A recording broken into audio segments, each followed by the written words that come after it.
Hello, and thank you for joining us. This is No Soundbites Allowed, and I am your host, Michael Voss, Dragon of the Southern Tier. I'm happy to be here with you today as we're going to be talking about you. We're going to be talking about your feelings around the world and in the United States, especially in reference to Russia, Ukraine, North Korea. You know what that means? World War III. That's right. We want to talk about what's the potential of World War III. And can Joe Biden and Kamala Harris lead the United States in a potential World War III or in a war with Russia and in Europe? What's really going to happen here, and how do you feel about it?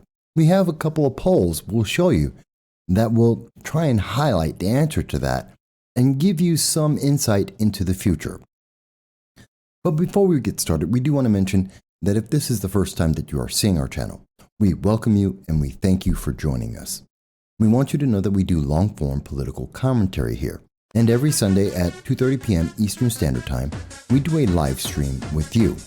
We reach out on YouTube, Facebook, Twitter, all the social media that the internet overlords will allow to hear your voice and to hear what you think about the issues that are affecting us all.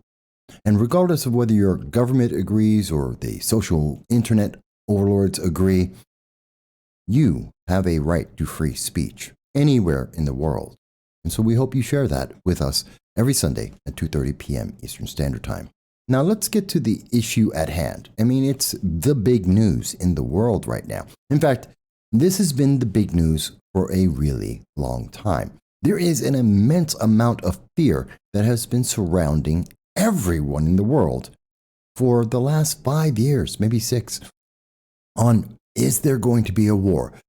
Who's going to start the war? How are they going to deal with the war? Will it be a nuclear war?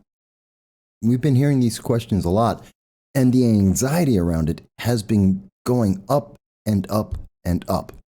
As an example of what we're talking about, all you have to do is look at January 3rd of 2018.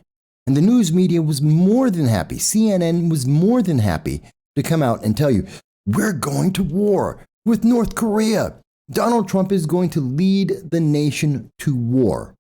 It's a statement that was actually very, very common from all of the major news media. In fact, we talked about it just 2 years ago on January 5th of 2020. The question of the decade is the same question from the last decade, which is, will President Trump start World War III? Now, the question you really should be asking, because this isn't new, you should be asking, well, is President Trump going to start World War III with Russia or China or North Korea? Because those were the questions that were being said in 2016, 2017, 2018, and in 2019. So now in 2020, in the new decade, it's now Iran. Now, notice there is a certain commonality in all of these nations that are being claimed to be the instigators for World War III. In every single case, China, Russia, North Korea, Iran, each of these nations have a problem with America. They have a problem with democracy. They have a problem with freedom. And that's the case that we were facing at that time, over and over again. As we were told, year after year, sometimes several times within a year, we're about to go to war. Donald Trump is going to create war. Oh my God, how much war is Donald Trump trying to get the United States into? And as a result, not surprisingly, we saw that many people, many young people, were very afraid of this. In a relatively biased poll from Vox, as reported by Vox, on January 20th, 2020, more than half the world's millennials fear nuclear attack this decade. I want you to look at that title again. More than half the world's millennials fear a nuclear attack this decade. Well, that's really interesting. Where did they get that number from? There were 16,000 millennials that were interviewed between the ages of 20 and 35 in 16 countries. That is a huge number of people. That is a wide range of countries. And this was done by the Red Cross. So you know it's real, it's legitimate. It's the Red Cross that went out to 16,000. This is a fact. If you're a millennial, the youth of our nation are terrified. We're about to have a war, and it's because they've been told that since 2016, 2017, 2018, 2019, and 2020. We are going to war, and it's because of Donald Trump. Of course, you should also pay attention to where did they ask this question. Afghanistan, Colombia, France, Indonesia, Israel, Malaysia, Mexico, Nigeria, Palestine, Russia, South Africa, Syria, Switzerland, United Kingdom, Ukraine, and United States. Well, let's take a look at this. Afghanistan was in the middle of a war. Colombia is a hellhole. Israel is under constant attack and threat of imminent just genocide by every country surrounding Israel. Malaysia has lots of problems with many Islamic terrorist organizations. Mexico is drug lord capital. Constantly people are dying there left and right. Nigeria, not much better. Palestine, the home of Hamas, which is one of the countries trying to kill Israel. Russia, which has constantly had problems with the United States with its Cold War and its nukes. You have the Ukraine, which is one of the people that are constantly being threatened by Russia, especially since 2014, where they did invade, and thanks to the Obama-Biden administration, Russia was given part of the Ukraine, the Crimea. So we're looking at a large number of these countries are in wars. These are war-torn nations. Are you surprised that many of the young adults are saying that, well, war is something that's going to happen? It's something that they're living through right this second. So the poll is automatically in question. But they say more than half of millennials, 54%, believe it is likely a nuclear attack will happen in the next decade. Gee, do you want to fearmonger more to the left? Do you want to terrorize these kids after years of telling them war is going to happen? Now you're telling them it's going to be a nuclear war. Except when you look at the question, which of the following do you see as the most important issue affecting people around the world today? This was in 2020. Actually, 45%, not 54, 45% said they're concerned about wars and armed conflicts. Only 24% of them were worried about nuclear wars. I wonder if that might be Israel being terrorized by Iran, who plan to have a nuclear weapon and have been working towards that to eliminate Israel from the face of the earth. Could it be coming from Syria or Iraq or Afghanistan, which want to destroy Israel? Well, let's see where else. So that's really something that's very interesting to me, that the fear has been stoked. And they mentioned the worldwide shudder is understandable. The chance of nuclear conflict between the United States and Korea isn't entirely gone. No, we're still about to have war. As you saw in 2018, we were going to war. Trump was trying to start a war. And yet, no, didn't happen. Didn't happen at all. In fact, we got closer to peace with North Korea than we have been at any time since the Korean War in the 1950s. India and Pakistan, two nuclear-armed enemies, could rekindle their decades-long squabble at any time. That's true. Still is true. And the US and Russia, the world's foremost nuclear powers, have had warheads pointed at each other since the earliest days of the Cold War.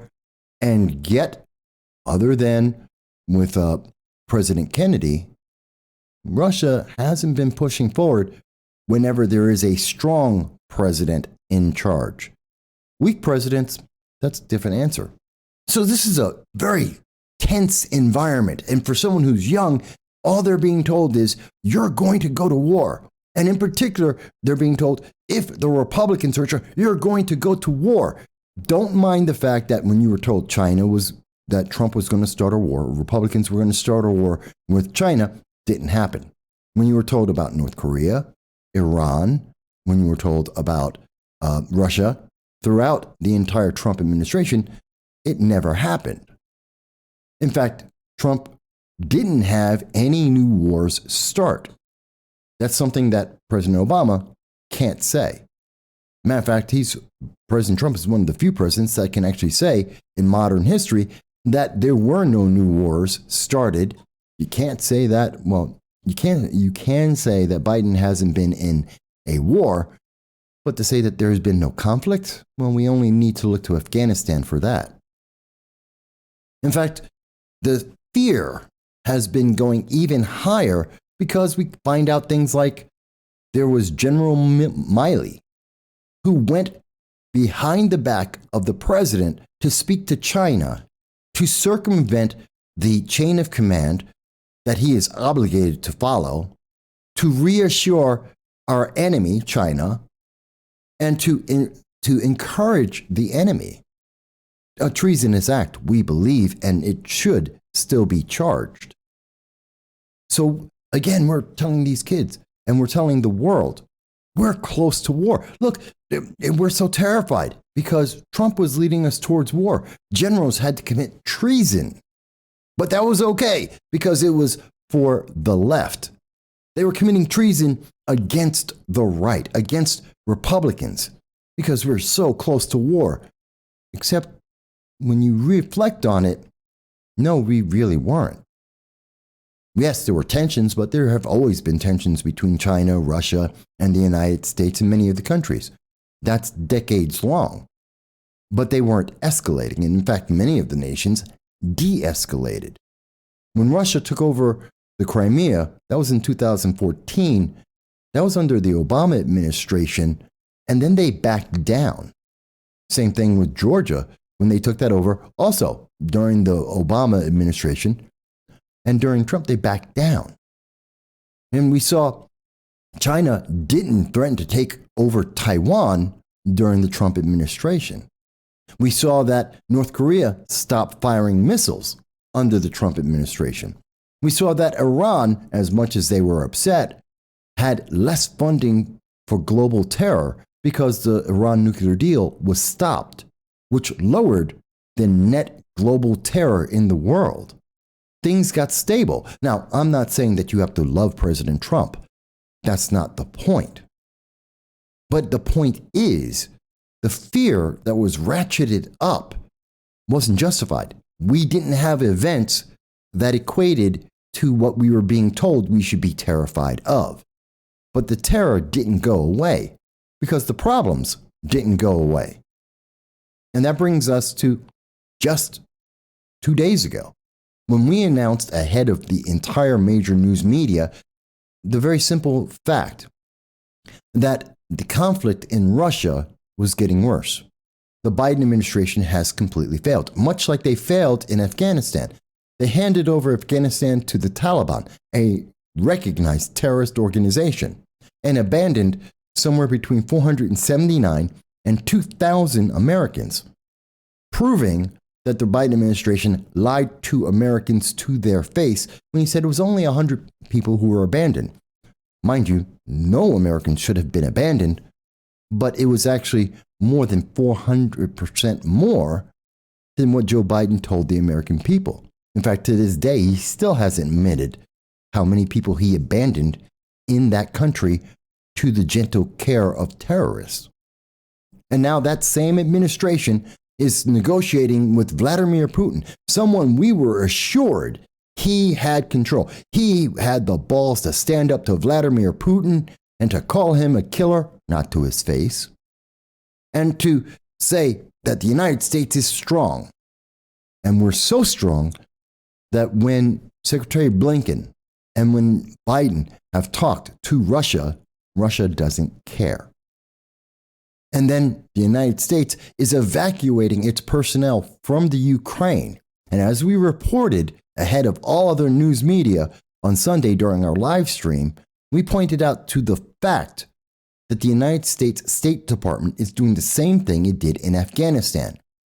It's telling the Americans to run, and they left them on their own. The United States will not take out any Americans from the Ukraine, even though the United States government thinks that there could be a war at any moment. That they are leaving American citizens abandoned to fend for themselves in an imminent, or what may be an imminent war between the Ukraine and Russia. And that is a fact. It has now been confirmed that that is exactly what the State Department has said, that they will not send a C-130 plane from our bases in Germany to Kiev to pick up the women and children, civilians that are in Russia and Ukraine right this second. It means that for all the bluster that is being put forward, it's only bluster. You see, if the United States was serious, wouldn't we get our American citizens out of there? Wouldn't we send a C-130? It's not like we don't have them. It's not like it's a long distance. It's Germany to the Ukraine. It's about 2 hours in a flight. They could easily fly a plane into one of the airports, pick up the Americans, and leave. It would have no less of an impact than the impact of having the State Department acknowledge they want American citizens to evacuate for fear of a conflict. So whether it was a C-130 or whether it's just a State Department announcement, it's the same impact on the world. And it's a reiteration of the same lack of care that we saw in Afghanistan. Now, you may like Joe Biden. That's perfectly fine. That's your choice. You may be a Democrat, a progressive, a liberal, a moderate, and that's perfectly fine. I'm not telling you to become a Republican, but the facts that are in front of us are exact and they are real. We hear that right now, Joe Biden is now considering putting in U.S. troops. They're on alert. We could possibly, the question is, could the United States put troops into war in Ukraine? The answer to that question is no. Again, it's bluster. And it's not even an honest bluster. We have already seen that Democrats in the Senate have refused. They literally voted against sanctions on Russia. They literally said that we will allow, the United States will allow and help to fund the Nord Stream 2 pipeline, which benefits Russia. And we will not stop those sanctions. Democrats actually voted to protect those sanctions. And we've already heard from Joe Biden previously, not as we have covered on this program before, in his own words, he has said the United States will not send troops into the Ukraine. We've heard Joe Biden say directly that he is already taken for granted the fact that Russia will invade the Ukraine and take over part of that territory, if not the entire nation.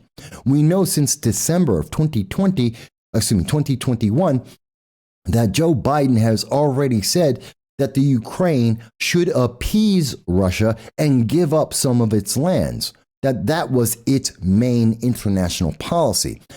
Given those three facts that I have just presented to you, why would Russia think that the U.S. is going to do anything? Sanctions are not a problem. They're not going to put troops there, and they're not concerned enough to get the United States citizens out in safety. The United States is weak and afraid. And that's one of the reasons why we see in polls at this time, yes, Joe Biden has been seen by the American people, according to the AP NORC. This is the Associated Press poll. Americans are looking at Joe Biden and they think he's doing a horrible job on the economy. He's doing a horrible job on the pandemic. He's doing a horrible job on healthcare in general. And he is doing a horrible job on foreign policy because more and more Americans are realizing that Joe Biden has no international policy position. There is no policy. And that's the problem. There is no policy. There is no way to react to this. And Joe Biden is desperate for a win. Democrats are looking at a landslide loss in the 2022 midterm elections. And that seems to be the predominant focus of the Biden administration since the day he got into office. He is trying to find a way to encourage Democrats to keep Democrats in power in 2022 in the midterms and to give himself any chance of a win in 2024. That is more important, it appears, than international policy like saving Americans in Afghanistan and bringing them home, more important than going into the Ukraine and getting American citizens sent home safely, more important than stopping North Korea from sending off hypersonic missiles towards our allies in Japan and threatening South Korea, more important than trying to stop China from taking Taiwan. North Korea is absolutely taking advantage of the Biden administration. As we can see, as reported here from Reuters, North Korea, January 25th, North Korea fired its fifth cruise missile, its hypersonic missiles, the fifth one since the beginning of 2021. North Korea is sending out a very strong message. They don't believe Joe Biden is strong. And they don't believe that Joe Biden can do anything to them. That they can threaten Japan and South Korea to get what they want, which in this case happens to be lifting of sanctions and more money and more food and more equipment for their nation, because Joe Biden can't stop them. And Joe Biden doesn't have the power to threaten them. They don't believe the Biden administration will retaliate. And they haven't. And China is watching this and noticing that Joe Biden can't seem to balance Iran, North Korea, and Russia at the same time. In fact, every step that is being taken is the worst possible step. We've seen that since Afghanistan. Everything that was done in the evacuation of Afghanistan and handing over an entire country to a terrorist organization of some 74,000 fighters handed them billions of dollars of weapons and money and equipment and ran away. And that same nation, that same leader who ran away from the Taliban is supposed to stand up to Russia, and everyone is taking advantage of it. And we're seeing this happen also with Iran. Iran is taking advantage of it. Iran, who previously have been telling the Biden administration they won't even talk to them. They won't even pay attention to them. He needs a win. He's not getting it with the economy, not with inflation over 7%, not with 4 million jobs still lagging behind. He's not going to win on domestic policy like defunding the police. Voting reforms have failed. His own party will not work with him on critical issues like Build Back Better.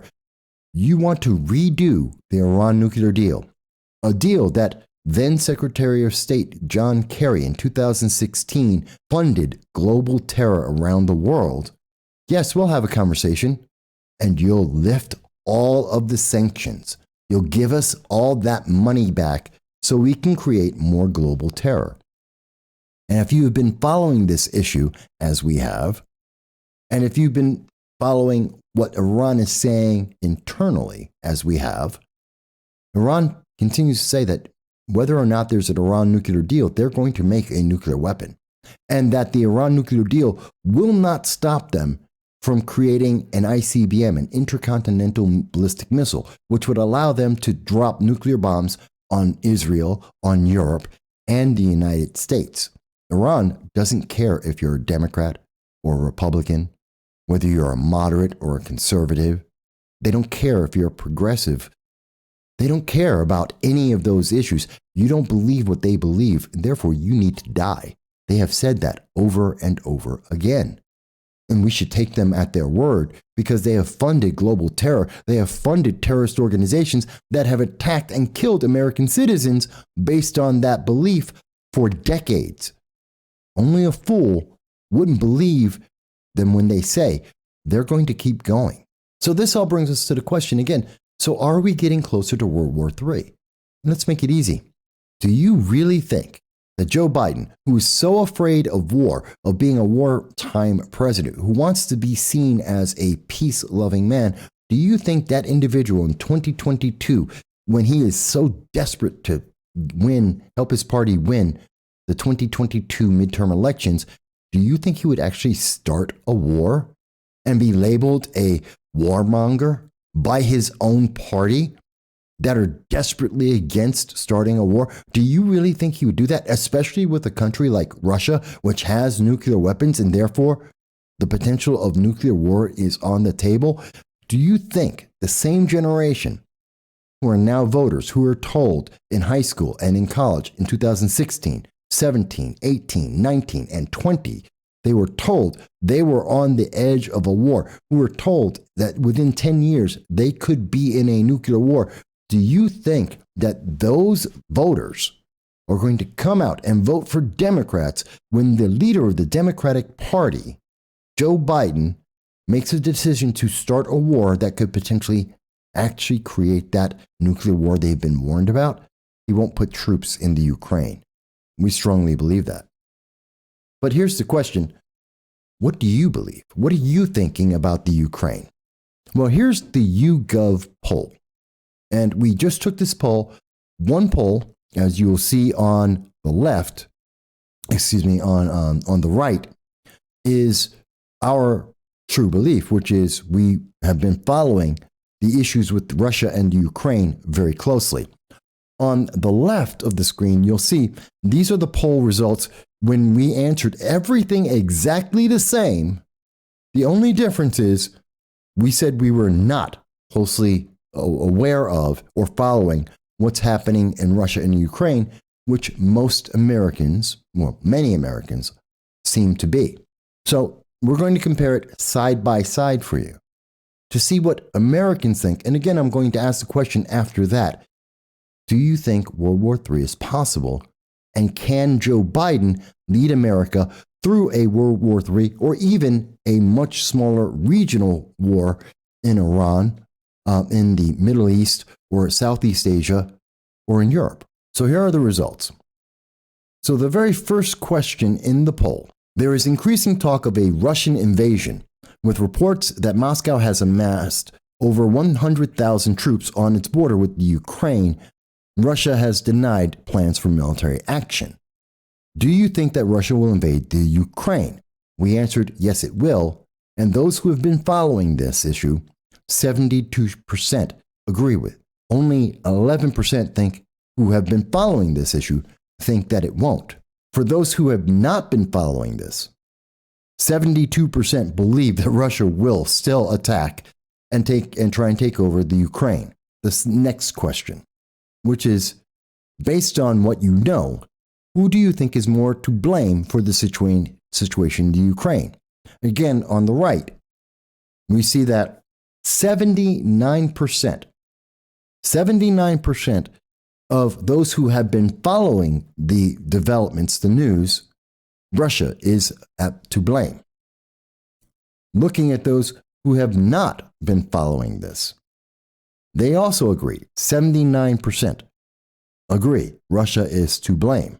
The next question on this is, the United States has ordered embassy families out of the Ukraine and some diplomatic staff.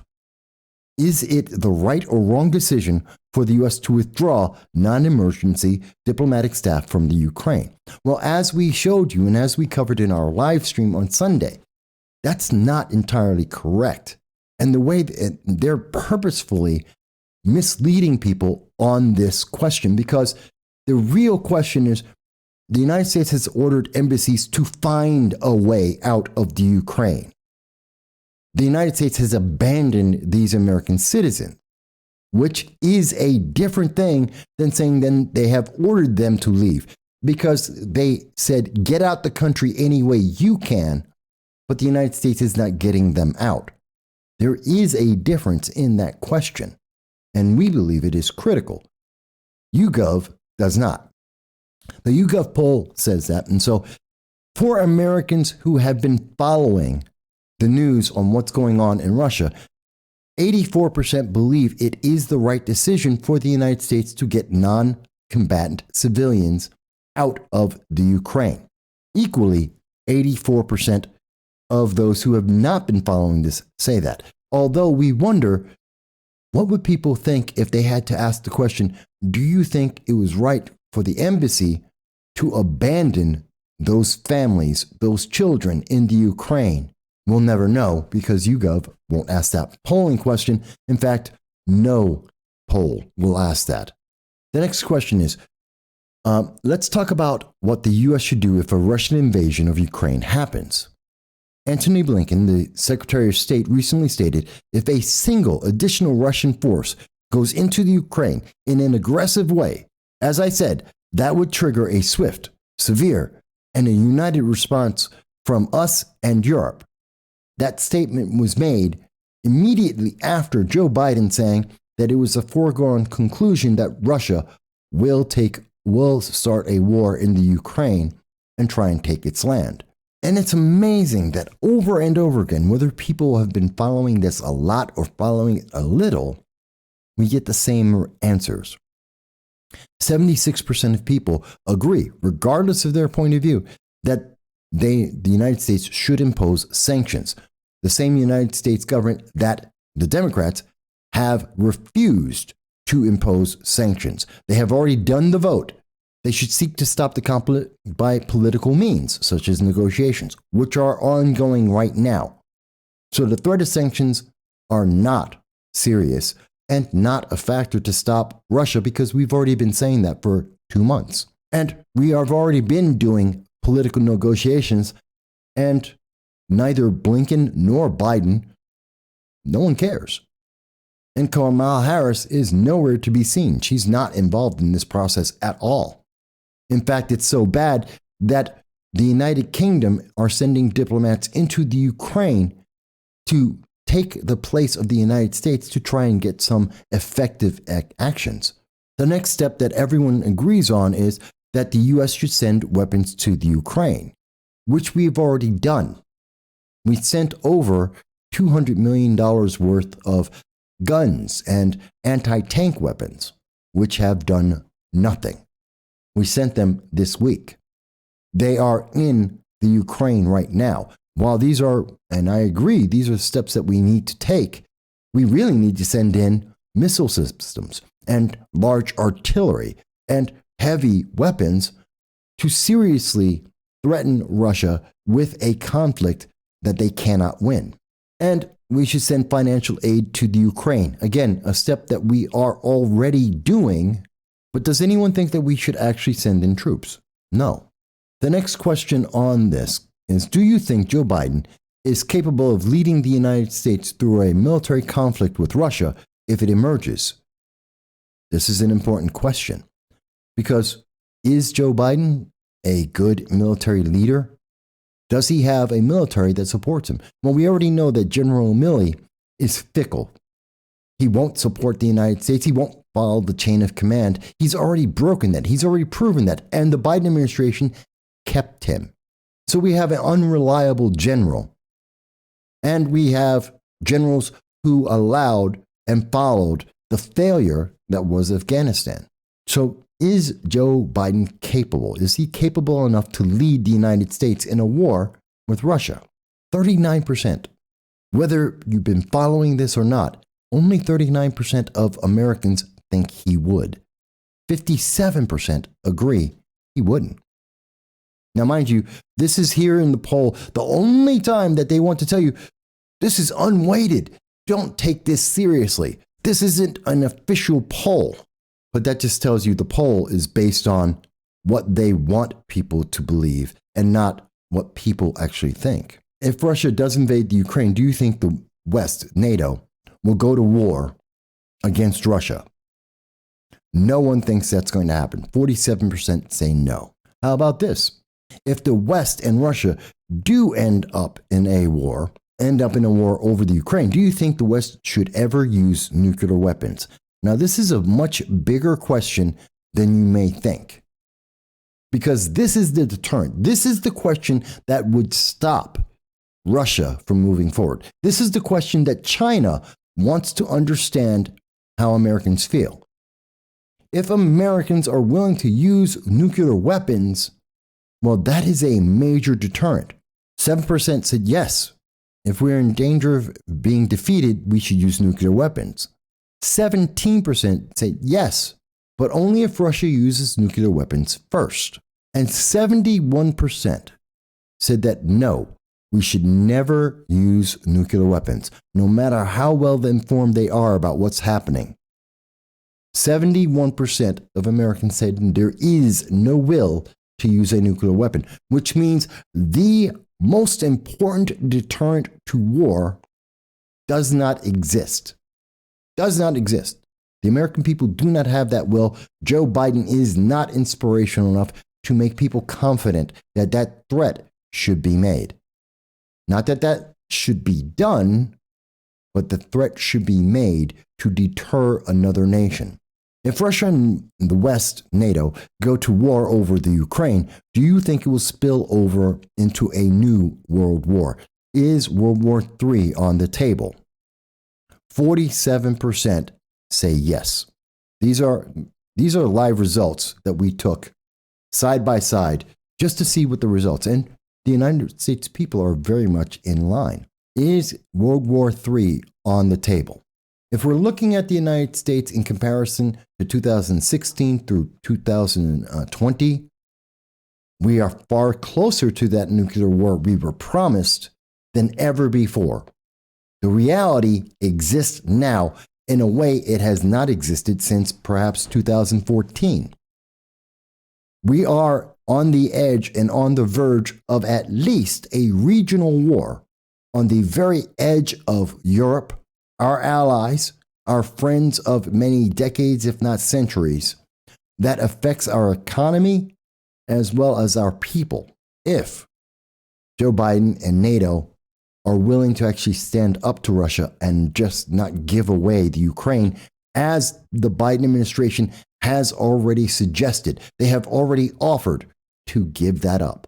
He knows Americans do not want to start another war, especially a war that could lead to World War III.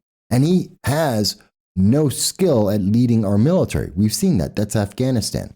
And he has no influence on any of the major powers that hate the United States. They have done nothing under strong presidents and everything under weak presidents. Joe Biden doesn't have a plan.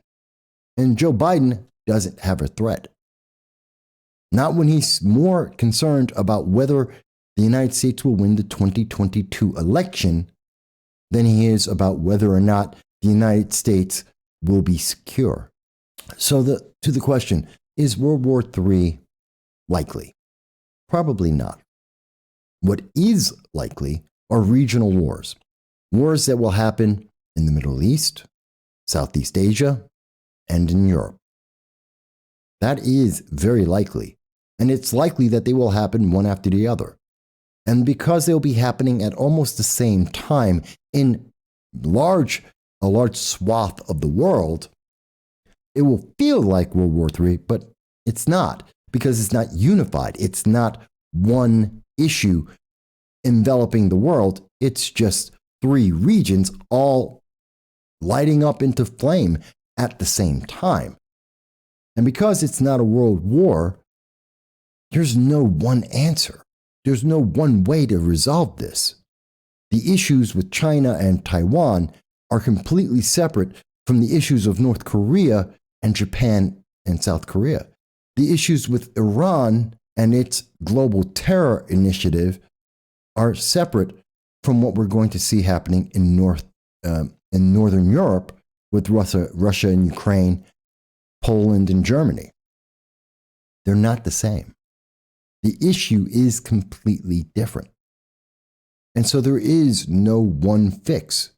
And the United States isn't, at least under a Biden administration, they will not say, we'll use the nuclear weapons against China and North Korea and Iran and Russia or any one of them. There is no will in America to use that ultimate deterrent. We've gone into some depth here to try and give you an understanding of what is at stake right now. And the answer to this, there is an alternative. There is a way out of this situation, quite honestly. And the first one we believe is that the Senate should impose sanctions right now against Russia and let Russia know that the Nord Stream 2 pipeline is not the only sanction that the United States can impose against them, which they're not worried about. That we have other things that we can do that will affect Russia economically, as well as the social lives, the individual lives of its people. And that we are willing to put more pressure, that we might actually put troops in the Ukraine, and that we would be willing to put our troops at risk, both to save American citizens' lives and to get them out. In fact, why wouldn't we, if we had Joe Biden come up and say definitively, I know I made a mistake in Afghanistan. I apologize to the American people for lying and abandoning Americans. I will never do that again. I'm the only person who did it once. I will never do it again. I won't make that mistake twice. And I will tell Russia right now, if even one American citizen is harmed because of Russia invading the Ukraine, every single troop in America will be coming out there, and we will consider using a nuclear weapon as a response. Do not touch our people. That would grab the Ukraine. That would grab Russia's attention. That would give pause to Vladimir Putin. That isn't just a line in the sand. That is an absolute threat. And if it is said seriously, with the acknowledgement that Afghanistan was a mistake that will not be repeated anywhere in the world again, I think he might think twice. Especially if we start initiating sanctions now rather than later. Because later, he already gains all of the assets from the Ukraine. He already gains more political pressure on Europe. He gains more than he loses. It's too late to do it after the fact. We have to do it ahead of time as a deterrent, not as a reaction. So we need to hear that kind of statement from Joe Biden. And if he made that statement with that kind of a threat, where the world could say he's being serious and that this is credible and he is willing to risk World War III and nuclear war, if that were being said in that way, would Democrats lose the 2022 midterm elections? Absolutely. They were going to lose them anyway, but they might win 2024. More importantly, the rest of the world is going to say, wait a minute, Joe Biden has given up on his efforts to win. He's stopping his insane singular approach to domestic policy at the cost of everything else. He is creating an international policy, and he is willing to become one of those cowboy American presidents that the world fears, like a Reagan, like a Bush, like a Trump. They feared the United States capabilities, and they behaved because of it. And if that's what Joe Biden became, they would have to pause. And that threat, if made credibly, seriously, at the cost of the political expedience of the Biden-Harris administration, if that was done in that way, maybe also in conjunction with closing our southern border, then we would see a different reaction from China towards Taiwan, because they would have to think, well, maybe if the United States is willing to actually back up the Ukraine, then they're willing to back up Taiwan. And maybe we would see North Korea start to back down and go, well, maybe the US would protect South Korea. Maybe they would protect Japan if we went too far.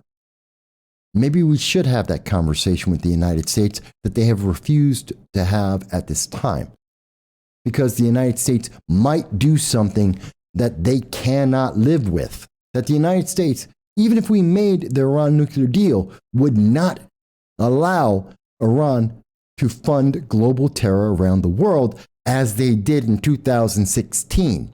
that this is a different approach, that we will not just give them the money, let them make intercontinental ballistic missiles and a nuclear weapon and fund global terror at the same time and threaten our only ally in the Middle East, Israel, as well as threatening Europe and the United States in the future.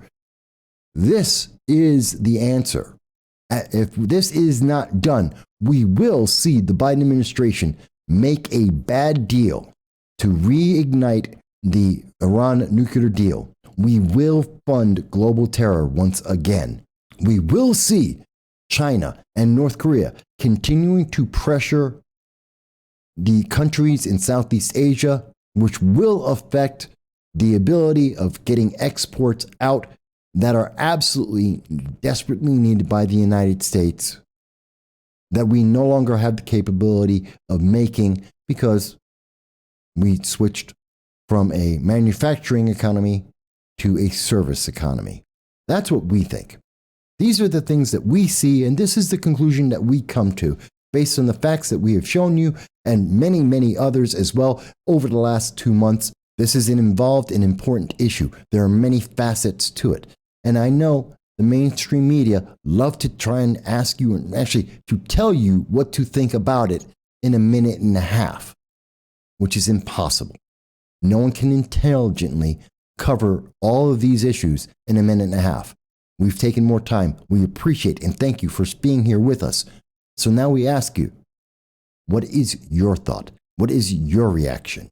And we hope that every Sunday at 2:30 p.m. Eastern Standard Time, you will join us to speak to us live at 2:30 p.m. Eastern Standard Time and tell us what you think about this and all the other issues that affect us across the world. We thank you, and we look forward to seeing you again soon.